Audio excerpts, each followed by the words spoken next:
forgot my spontaneous comments on the Hollier lecture. Usually we have a lecture every year to remember Cameron Hollier and the wonderful things he did, and we have its standalone lecture, its public lecture, and we bring in speakers from sometimes as far away as Scarborough and other times from quite a long distance farther than that. But because we're having this as our first public event in at least 30 months, we thought it would be a good idea that if we would have the 2022 Hollier lecture as part of this conference.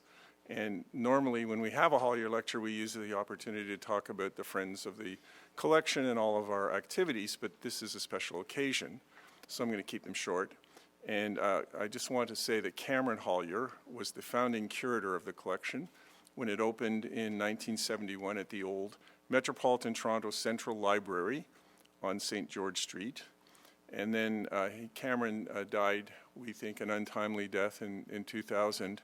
And in 2002, in order to honor his memory and to recognize the enormous impact he had on the collection, we established an annual lecture in his name. And today will be our 23rd annual lecture, and they have continued. For many years, almost every one of the lectures has been published in pamphlet form and sent off to the members of the Friends, and this will be no exception. Last year's lecture was by Jeffrey Hatcher, The Adventure of the Occasional Playwright, Conan Doyle on Stage. People thought it was seminal because I don't think there was very much written about it. I don't know what academic work has been done on that, and that pamphlet will be available. We'll go out with not the current issue of Magic Door, which was just being issued today to everyone in the room, but we'll go out with the next issue at the end of the year. And the last two lectures, one by Rebecca Romney and last year's by Jeffrey Hatcher, also accessible on the YouTube channel of the Friends. If you can't find them by Googling YouTube, go to acdfriends.org and look at our Cameron Hollier lectures, and you'll have a link there if you'd like to watch them. So I also want to take a brief opportunity to thank the Special Collections staff who are responsible for the wonderful collection that some of you have already seen, and I hope everyone who hasn't seen it yet will get an opportunity to go upstairs and have one of the tours.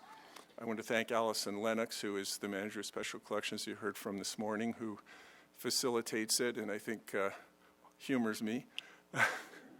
I have a megalomaniacal desires for what we can do with the collection and the room that houses it, which I want to have doubled in size and opened up and have thousands of additional books and pictures and ephemera added, and I will do my best to accomplish that. I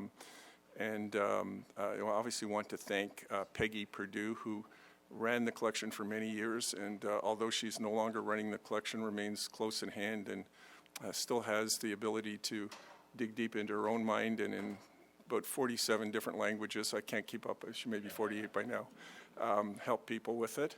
And now Jesse Amalo, who I think continues in on the tradition of wonderful curators of the collection. And if you ask Jesse to find one item, she can't, because she can't find less than 5. So please continue to take advantage of that. Now I want to introduce our lecturer this year. I'm not going to read his bio. It's in your kits. I will say one thing, and that is that Douglas is the editor, the general editor of the Edinburgh University Press project, which is publishing 20 volumes of the works of Arthur Conan Doyle in an academic edition, which is different. I'm finding out how different from what you might consider to be an annotated edition. The first volume of which was Douglas's own book that he edited, Memories and Adventures, Conan Doyle's autobiography. And I'm now pleased to introduce Douglas.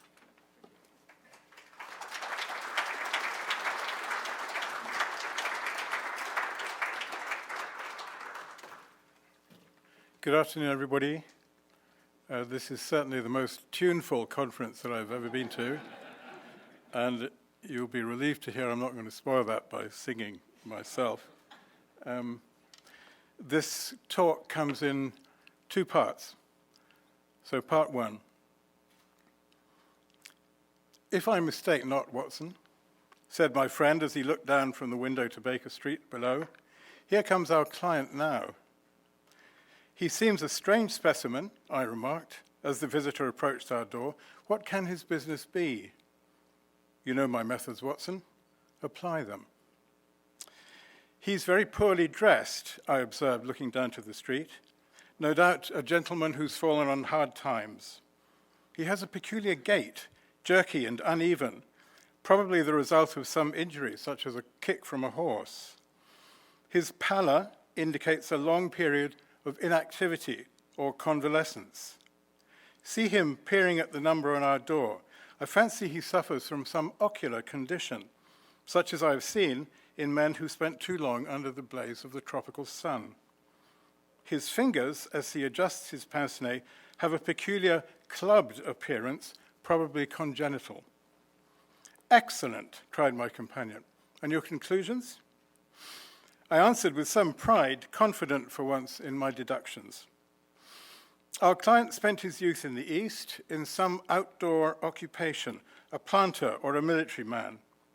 But having been kicked by a horse, or possibly an elephant, he retired to this country where he has spent years in convalescence.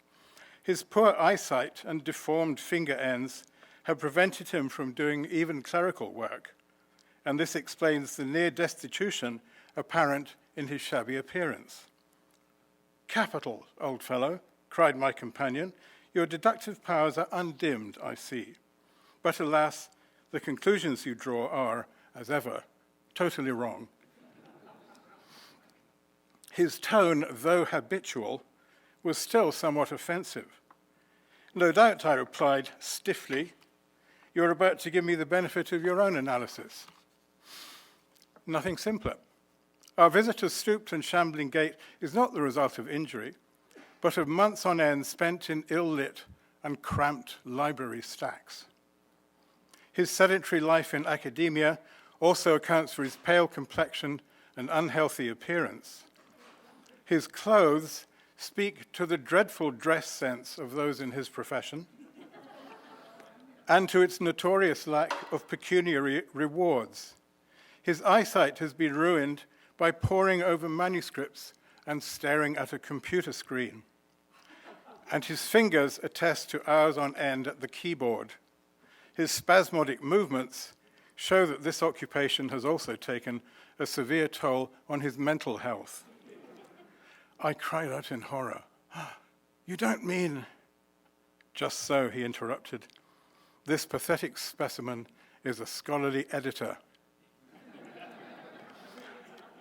Kindly step out and inform Mrs. Hudson that we are not at home to visitors. He has undoubtedly come to ask for a loan."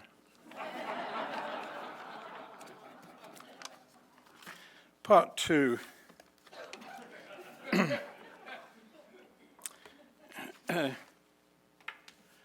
I'm deeply honored to have been invited to give the 2022 Hollier Lecture.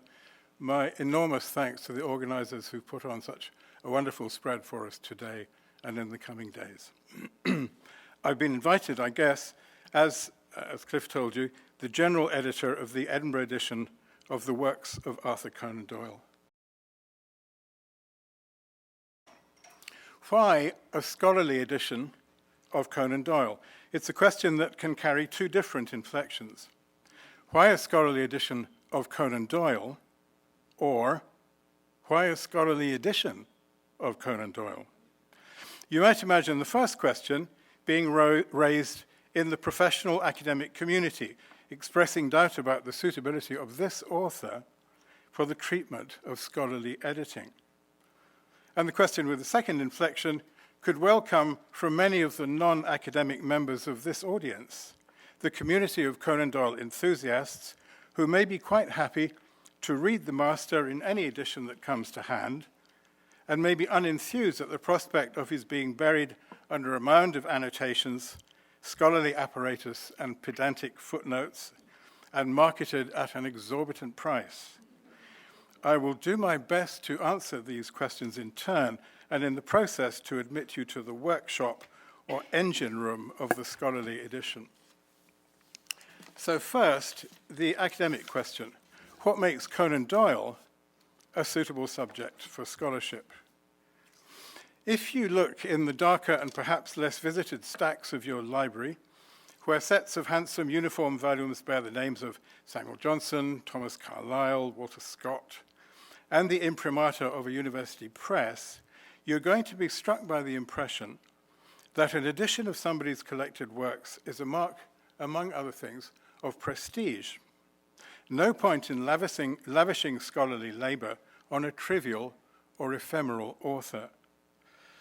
So the first thing to say about such an edition of Conan Doyle is that it is in itself a statement of belief in the author's quality. And this goes to much that Barbara was talking about earlier this afternoon. It is a note of respect from the academic world. It is indeed an act, specifically an act of canonization. The biblical canon is a list of those books accepted by the Christian church as genuine and inspired. The scholarly edition performs a similar service for certain authors.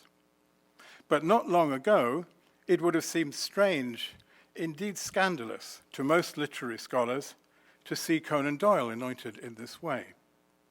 He was a popular writer, middlebrow, or even worse, and not worthy of the serious attention that would be rewarded by a studious reading of George Eliot, for example, or of Henry James.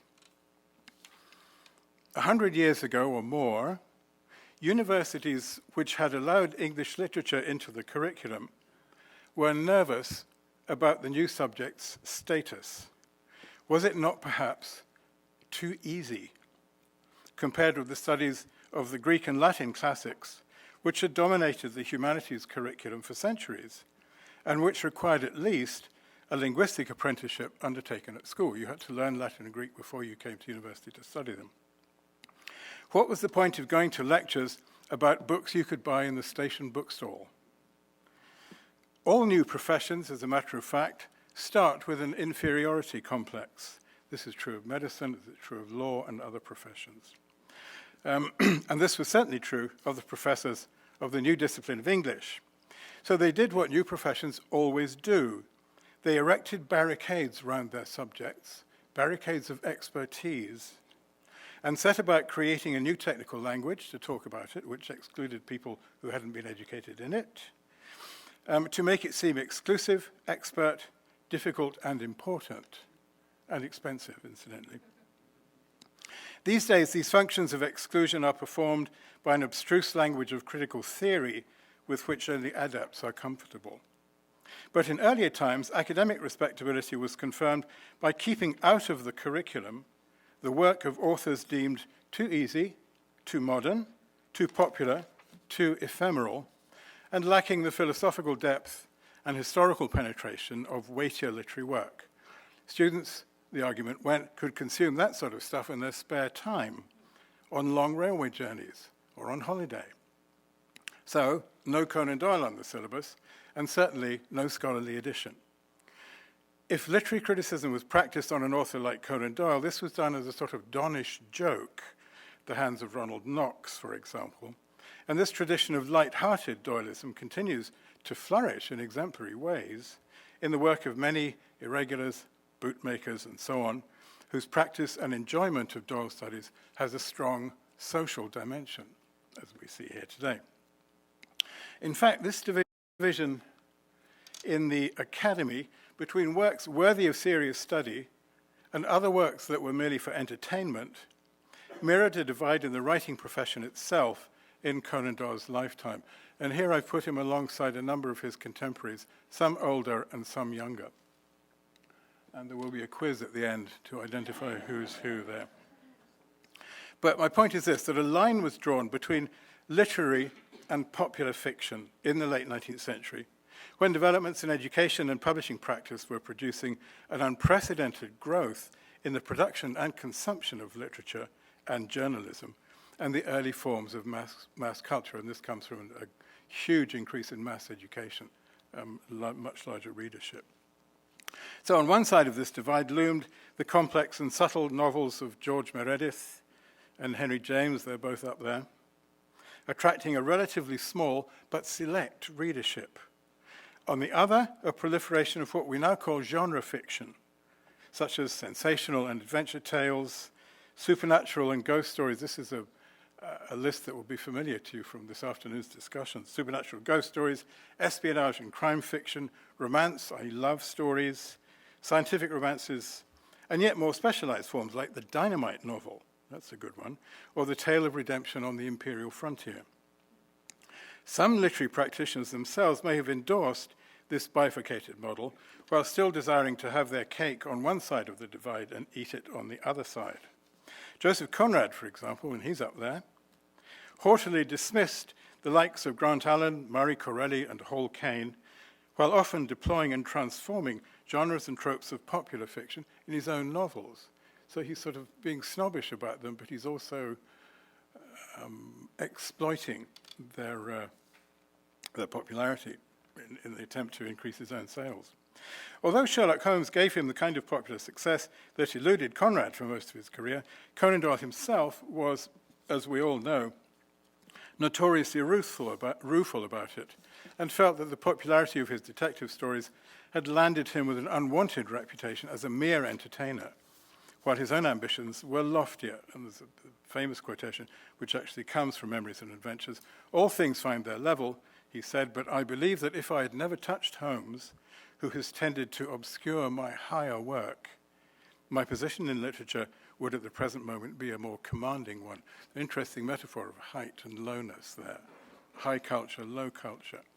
Holmes has tended to obscure my higher work, because everyone knew him as the author of Sherlock Holmes.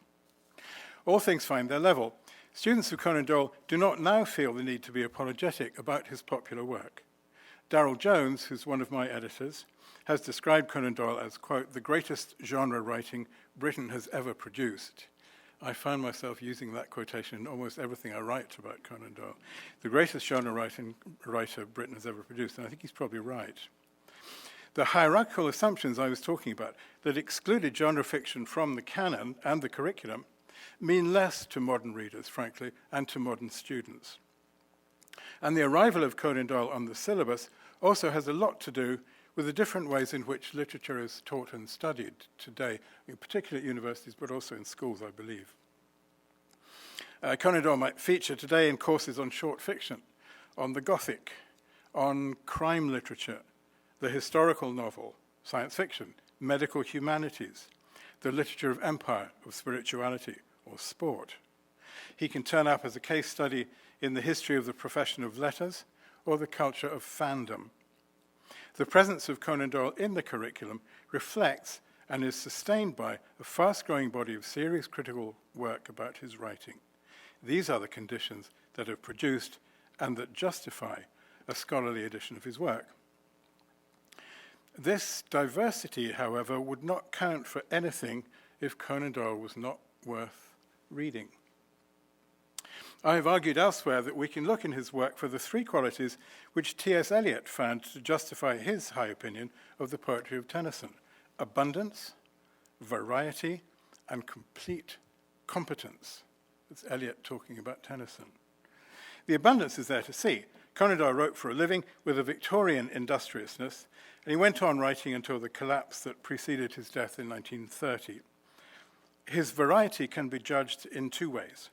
He wrote right across the map of genre, from crime fiction, in which he was supreme in his lifetime, to historical novels, tales of mystery and imagination, scientific romances like The Lost World, tales of medicine and war and sport, to poetry, travel writing, drama, military history, polemical pamphlets, spiritualist writing, and autobiography.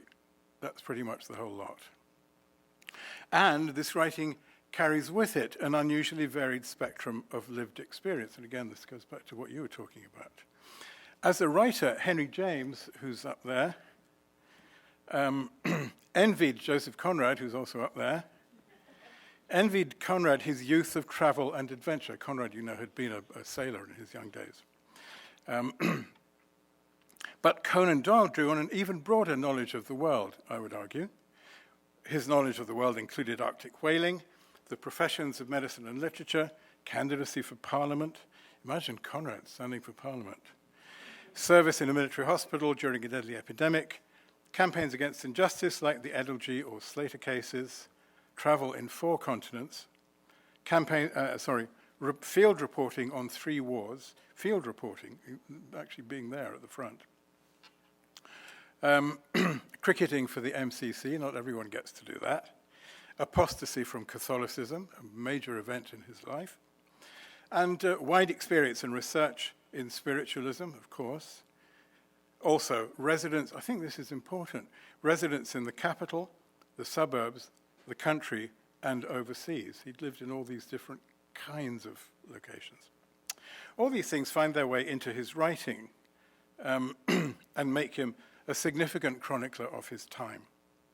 And then finally, going back to T.S. Eliot's criteria, competence.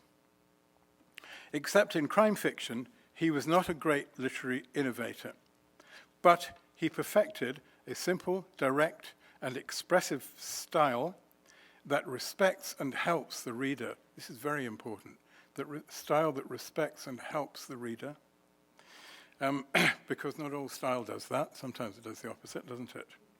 And a brilliant management of fictional time, space, and incident.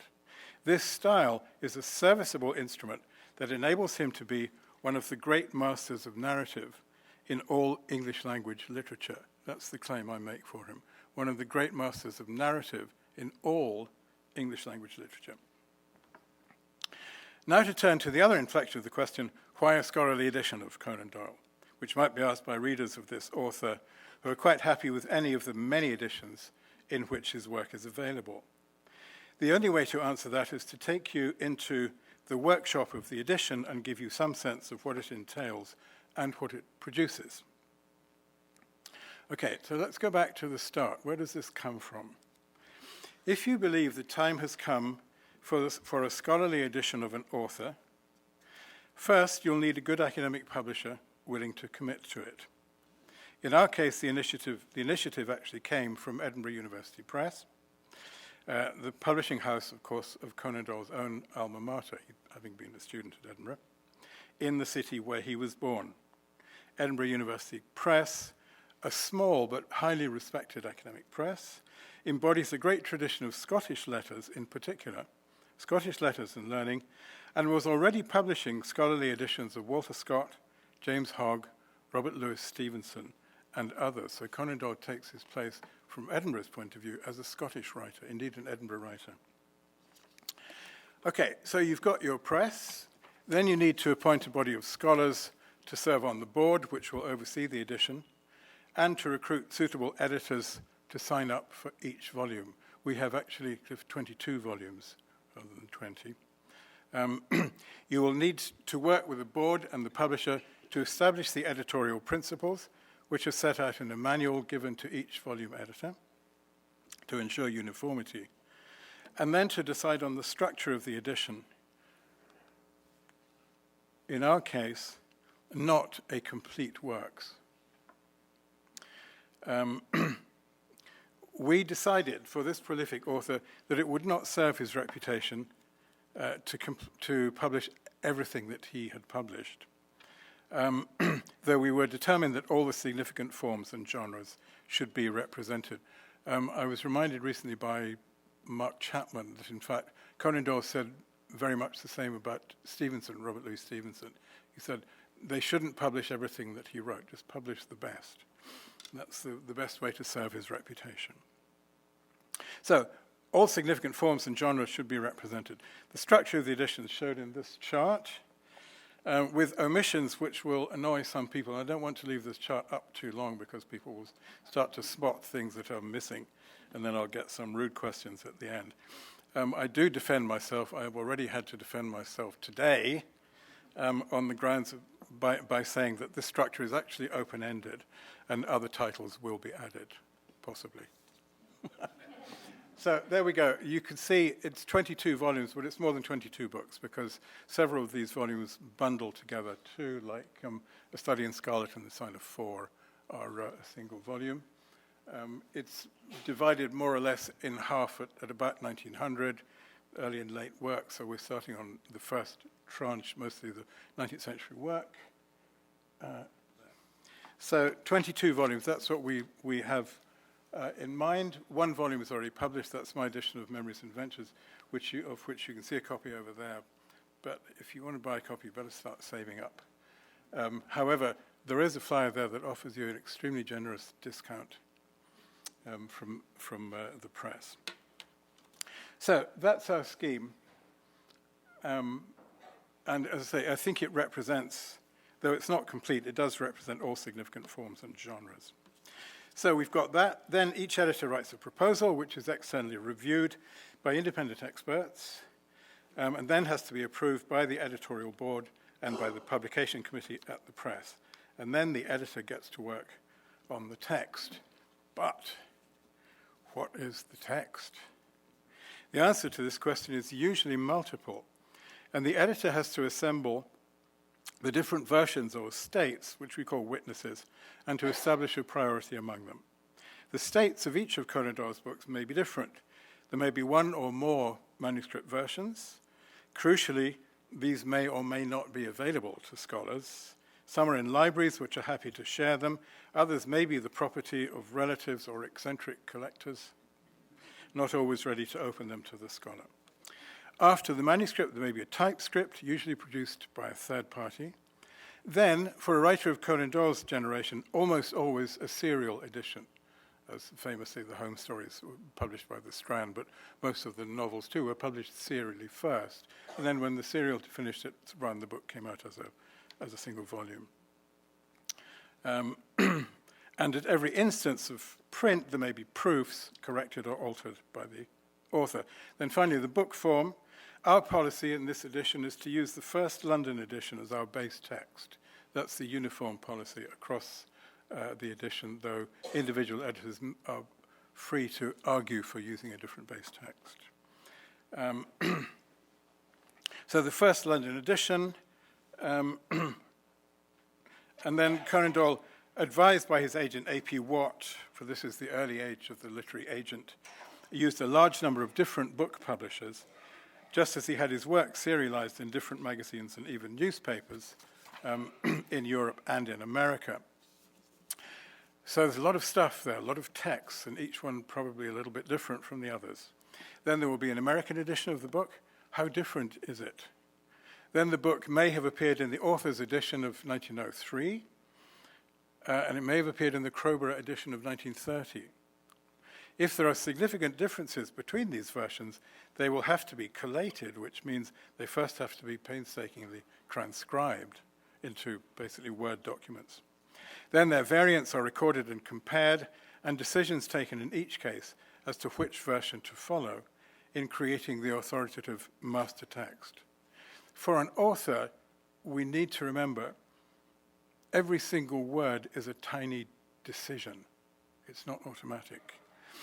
And if there is evidence of instability in that decision, of a change of mind, for example, an expansion, contraction, deletion, it must be noted and examined, even if the variant may be a choice not of the writer, but of course it could be of an editor or a copy editor, or a technology like typewriting or page setting.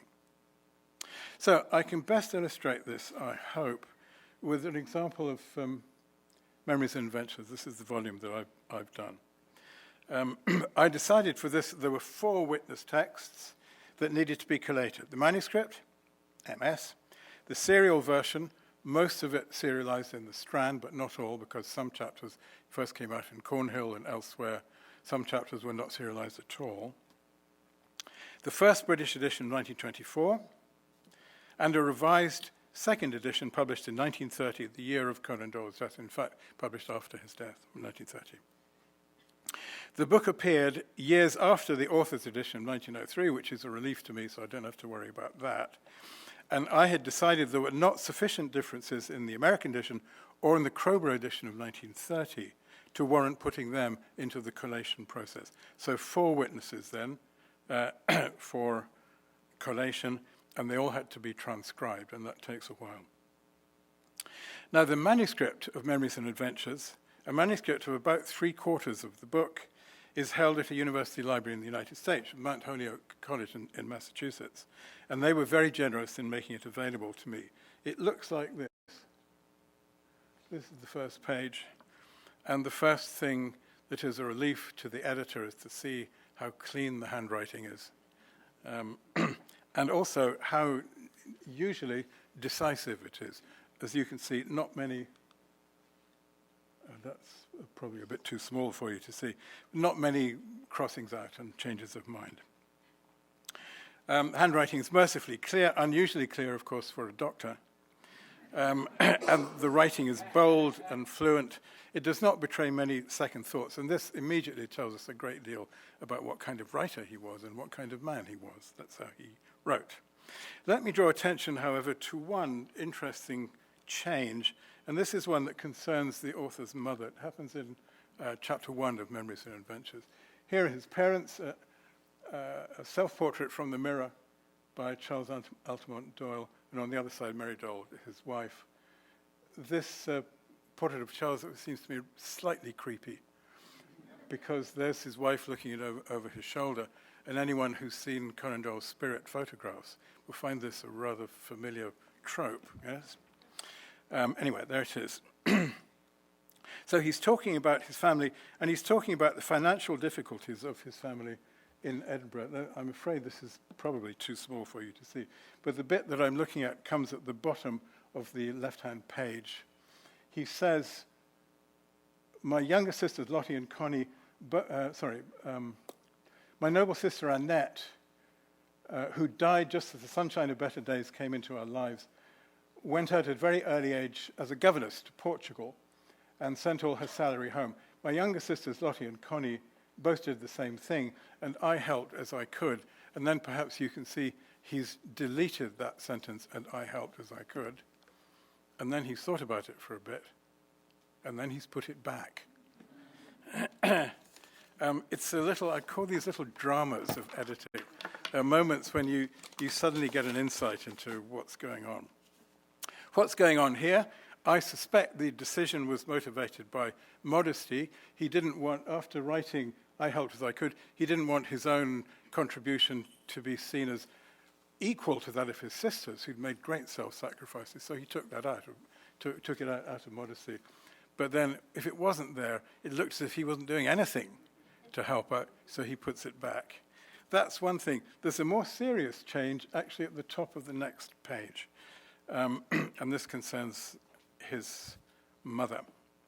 He goes on, but it was still my dear mother who bore the long sordid strain until, though she retained the bearing of a duchess, she had the worn hands of a charwoman. Interesting, eh? This is how we transcribed it. This is the first transcription. This is a diplomatic transcription. And there it is. So you can see on line 4, and I helped as I could. It's marked as deleted, and then I reinserted. But down here, my dear mother who bore the long sordid strain, and then under deletion, though she retained the bearing of a duchess, she had the worn hands of a charwoman. And that, all of this clause does not appear in the printed versions of Memories and Adventures. But it's there in the manuscript.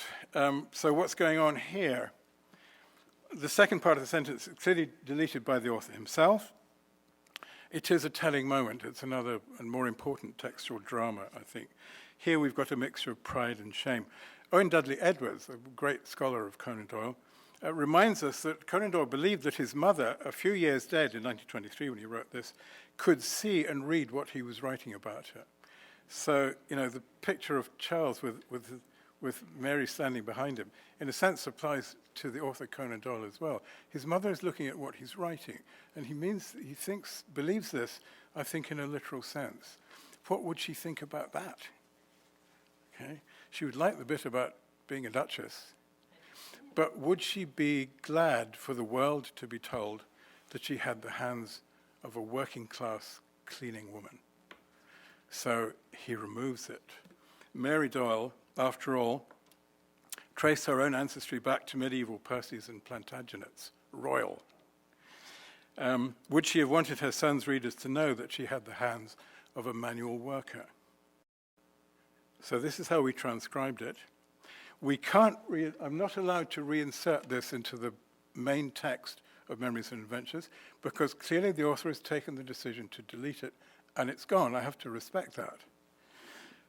However, we note it in the textual apparatus, that's where you can find it, and probably also mention it in the essay on the text, so it's not really gone.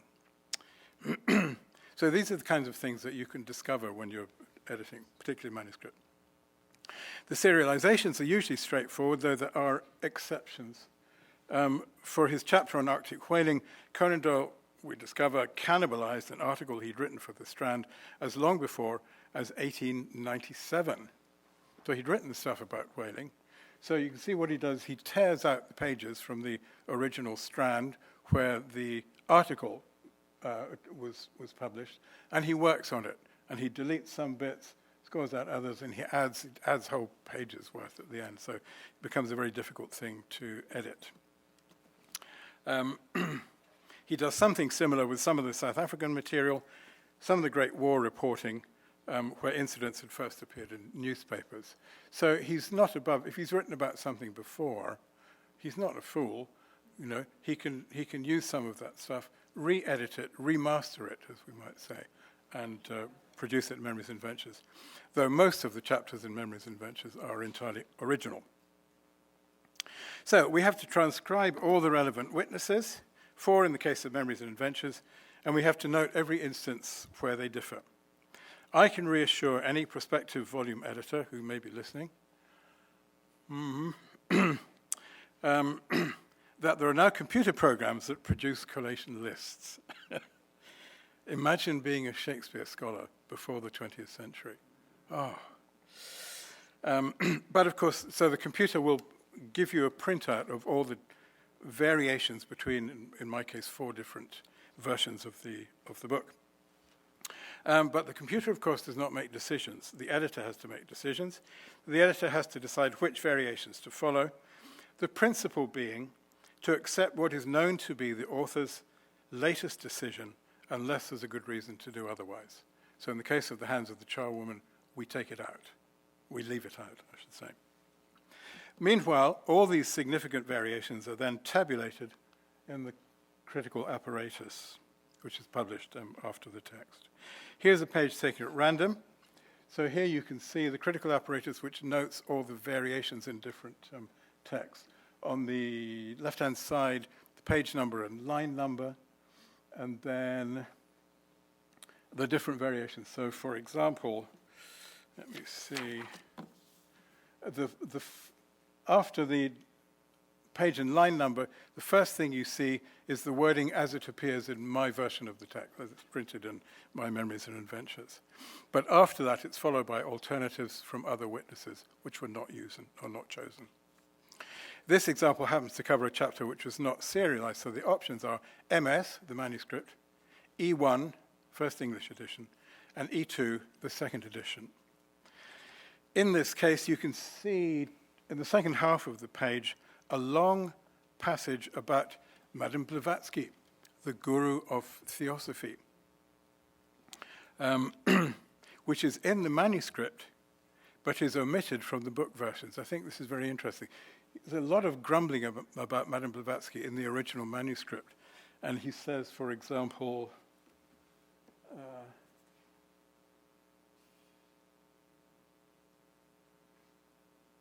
she's a woman without truth or honor, capable of the most elaborate and blasphemous deceptions, etc. All that is what he originally wrote. And then he obviously thought, I can't really publish this stuff. So he deleted it. It's still there in the manuscript. We don't have it in the main text, but if you turn to the critical apparatus, you can find it there. That's what he left out, among other things. It was also my policy to show actual names when these were not included in E1. So, for example, there in the manuscript, he wrote General Harwood. In the book versions, he just called him a general. But I've restored the name because I think it's more interesting, basically. All these editorial decisions, whether generic or individual, have to be noted and justified in a long essay on the text, which traces its history of composition, differences between different witnesses, and what this tells us about the author's intentions and his working conditions. So that's really where the work lies. For example, I'll give you one example.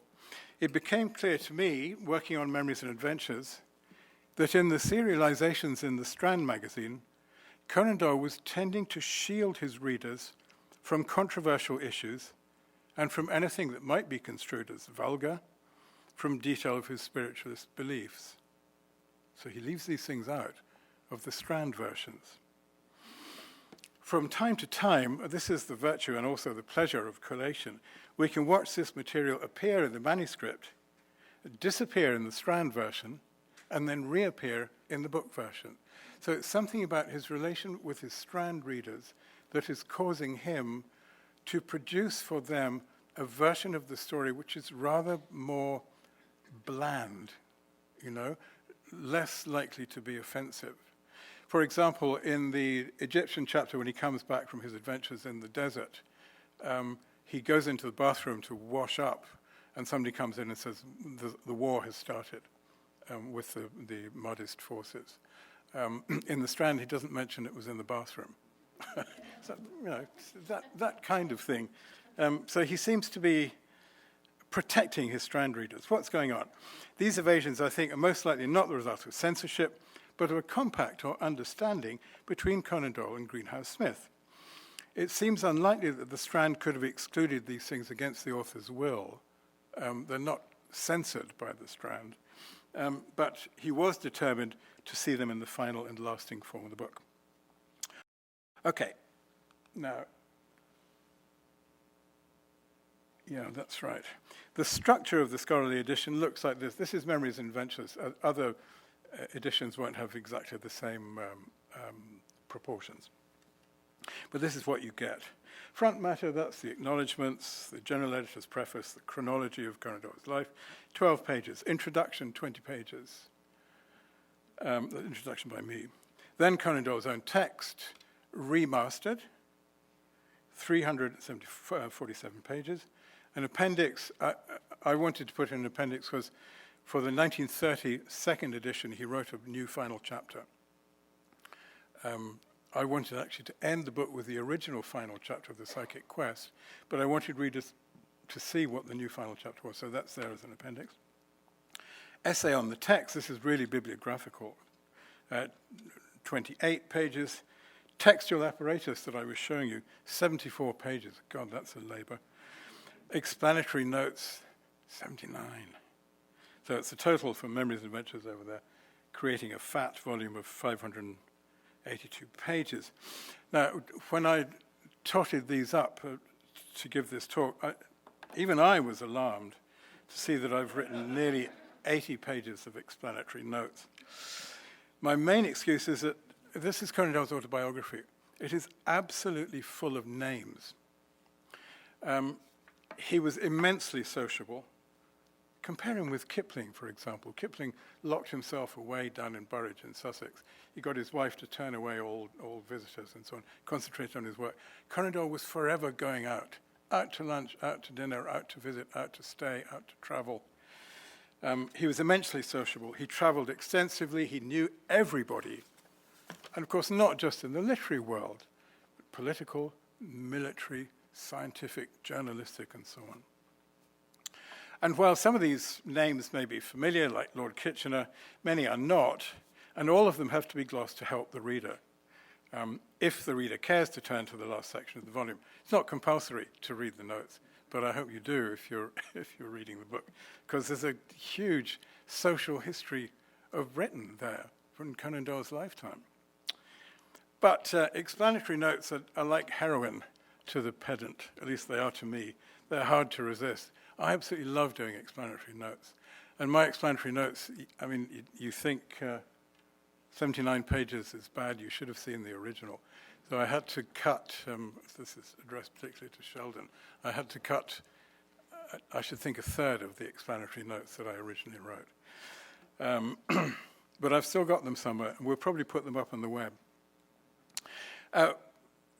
So what to note is a matter of endless debate among scholarly editors. What do you actually note? Publishers usually say you should gloss everything that might be unfamiliar to a bright undergraduate student. But this is very unhelpful advice. I mean, what is a bright undergraduate student? And what is a bright undergraduate student today, in 2022? And what will a bright undergraduate student in 2050 know and not know? It's impossible. It's useful to remember that a scholarly edition, while it may have a small readership, should have a long shelf life, much longer. I mean, I've written a number of critical books. Some of them have already almost disappeared. Critical books don't last very long and are subject to fashion, but the scholarly edition remains there as a kind of monument. So that you're writing not just for today, but for maybe a generation, 2, 3 generations to come. Who knows what the average reader will know or not know in 20 years' time or in 200 years' time. So I've put up here, just again at random, an example of the textual notes from it. This is Conan Doyle's chapter about his political adventures. The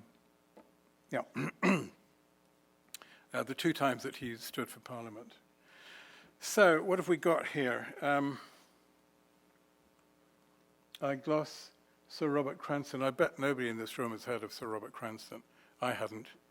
But he comes into the story, so I just say he was an Edinburgh businessman and a city councillor. That was easy enough. He doesn't take up much space. But then what about other things? Sermon on the Mount?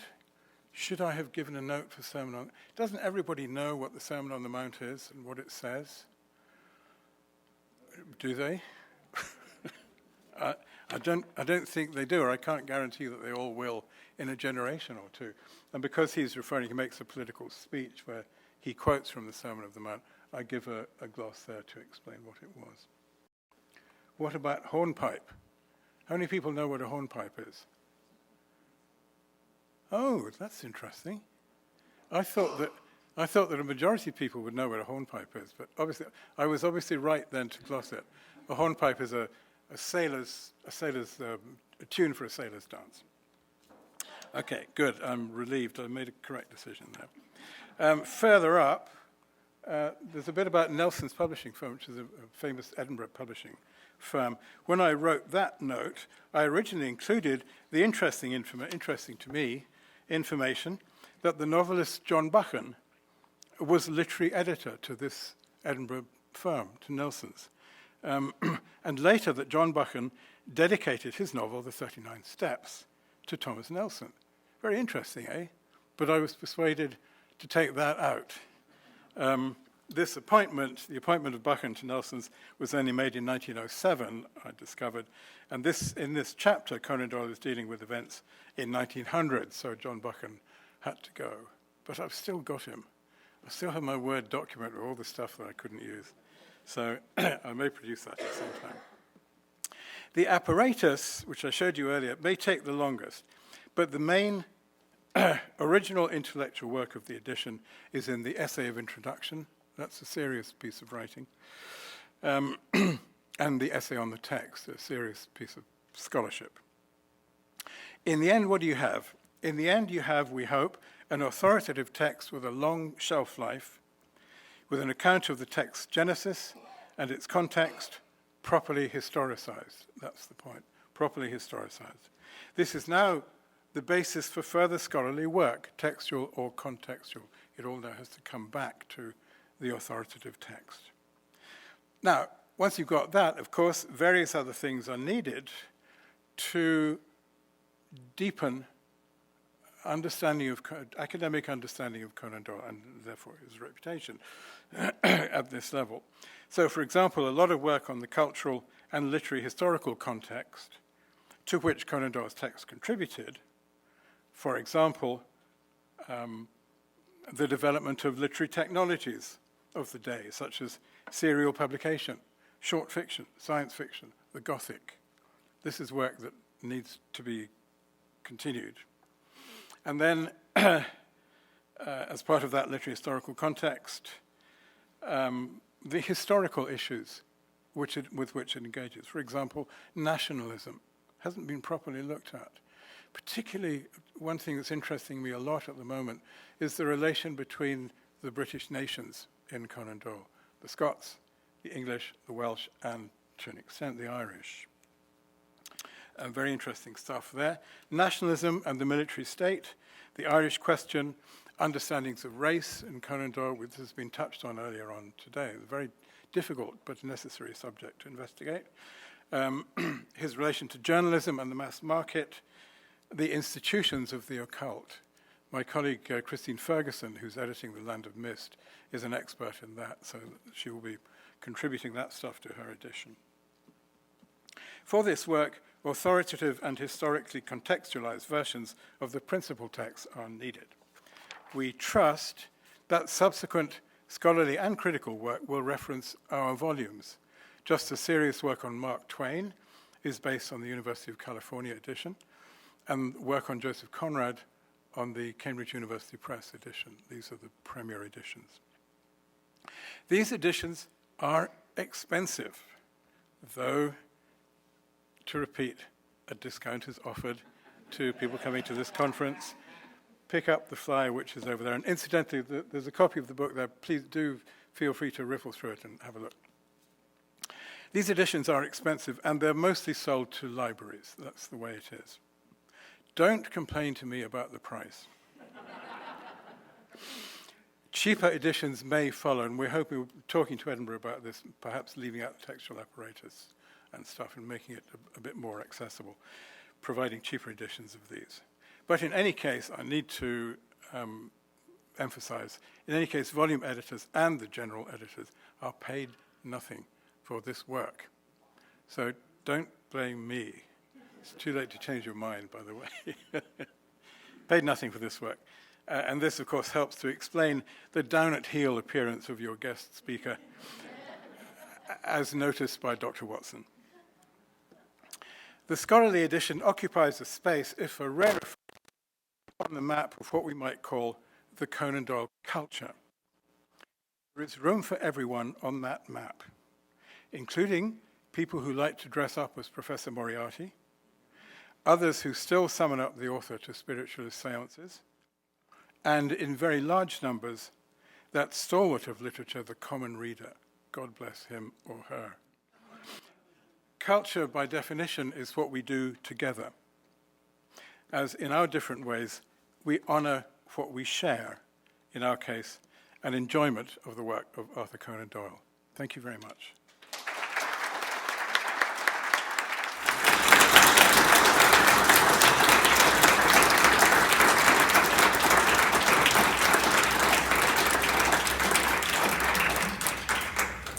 Thank you so much. Before I ask for questions, I just want to say it wasn't the fact I'm not getting paid that bothers me. It's the fact I have to keep practicing law in order to pay for the cost of doing the editing. So are there any questions or comments? Okay, I'm going to come back there, please, because we're recording all of this.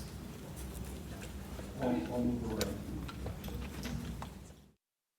Hi, thank you. I have just a quick question over here about the issue of the placement of explanatory notes in a volume like that at the end in a separate section versus sort of footnotes at the bottom of the individual page. And of course, I realize it makes the main text cleaner if you leave those things out. But I know for me, like, it's hard work to find the end notes at the end, and it's much easier. And when you've gone to so much trouble, do you ever think about shouldn't they be on the same page? I do agree with you. And in my other academic books, I insist on having the footnotes at the foot. That's what I very much prefer. However, 79 full pages of notes, your text is going to look very weird. And not everyone wants to pause at all the explanatory notes, and it's an interruption of the flow of reading. And with Conan Doyle, we're interested in the flow, aren't we? We're interested in that ongoing sort of oceanic rhythm to his prose. So I take your point. I understand your objection, and I partially share it, but I think you'll find that I may be wrong about this, most scholarly editions dump all the notes at the back. Sorry. I think this is exceptionally important Yeah, over the pandemic, I read the annotated Alice in Wonderland. Yeah. And you're just not familiar with things that happened in the 19th century. Yeah. I also read the Goncourt Brothers Journal, Yeah. and I know nothing about what happened in France. Yeah. And this is the thing about some of your notes. If you're not Anglo-Saxon, brought up in English history, if you're Muslim or Chinese or Japanese, you don't know any of this stuff. I teach students from all over the world, and I assume they know the Greek classics. No way. If they're not brought up in maybe English culture, even in Canada, they don't get that anymore. So I think in 50 years, you'll need 3 times as many footnotes.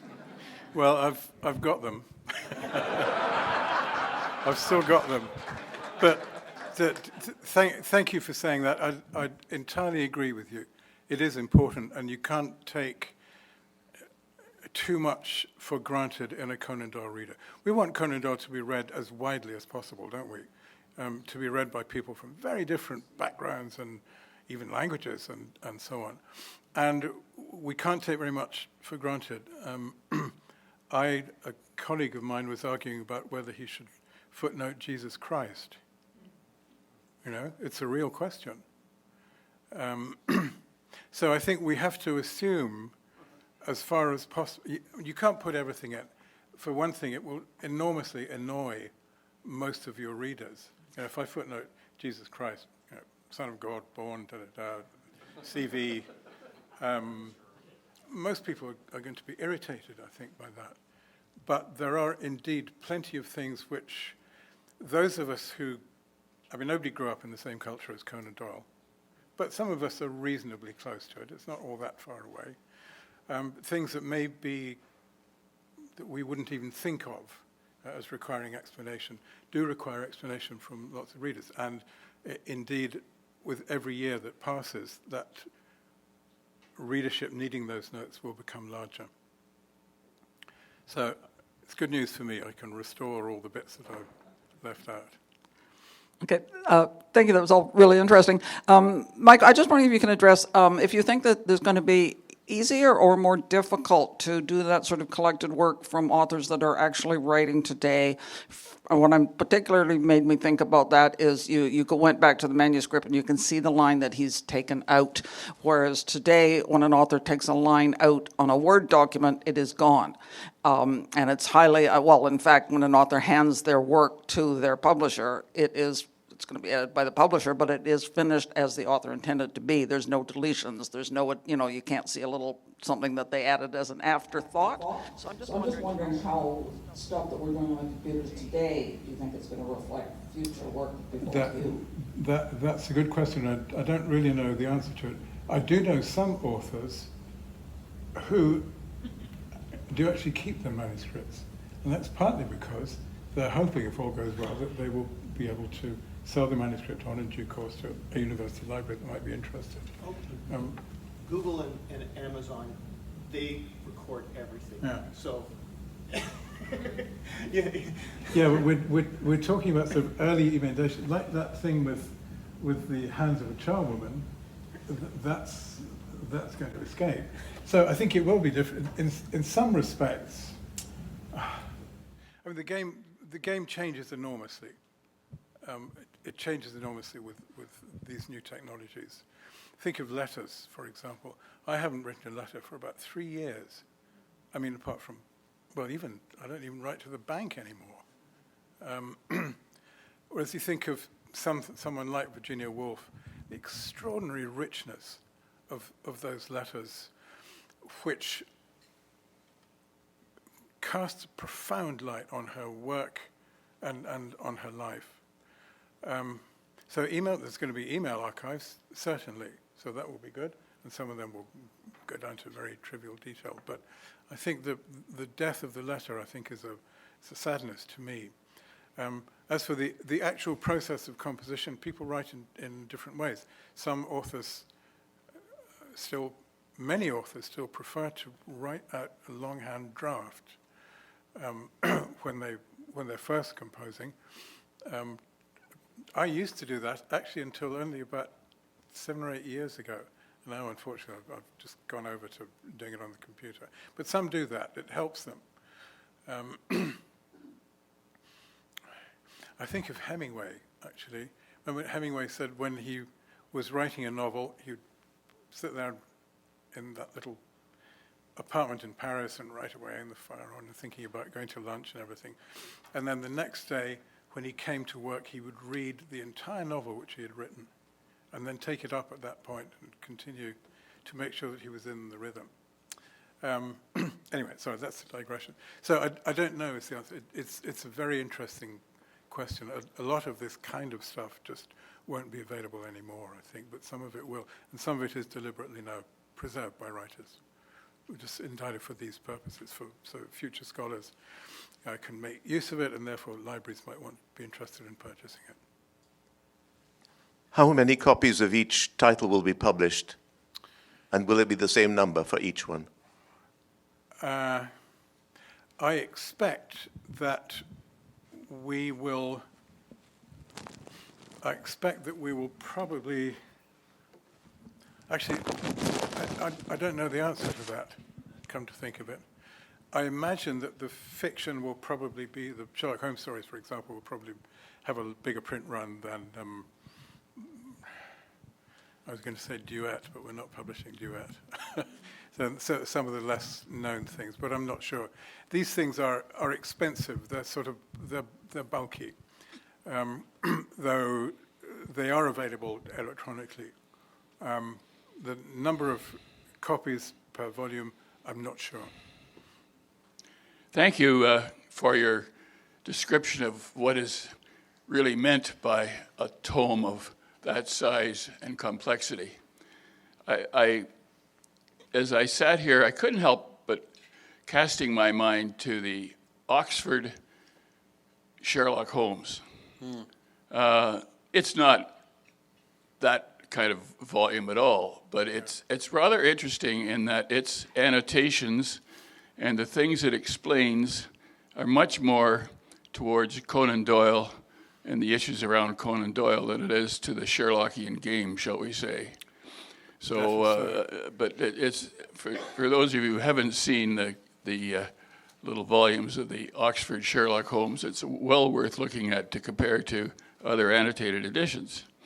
And the other thing that struck me as I sat here, the detail and the care and detail that you're working on. I'm trying to think of doing the same sort of thing to the Sherlockian stories, which of course are loaded with continuity issues. I'm trying not to be silly, but it's a question. Is that the sort of thing that would crop up in the editing of those documents? Yes, it would. You're right. First of all, the Oxford Sherlock Holmes, it's a terrific series. General editor Owen Dudley Edwards is a rather a hero of mine, and they recruited some really excellent volume editors for it, so it's very good. That was a while ago. As for the inconsistencies in the Sherlock Holmes stories, yes, I think these are the kinds of things that would turn up in the footnotes, in the explanatory notes. They would have to, I think. That would be a responsible thing to do. Though most of the, so some of the footnoting is, as it were, internal, textual. More of it is contextual, details of the racing fraternity in the 1890s, that kind of thing. So both will be there, yeah.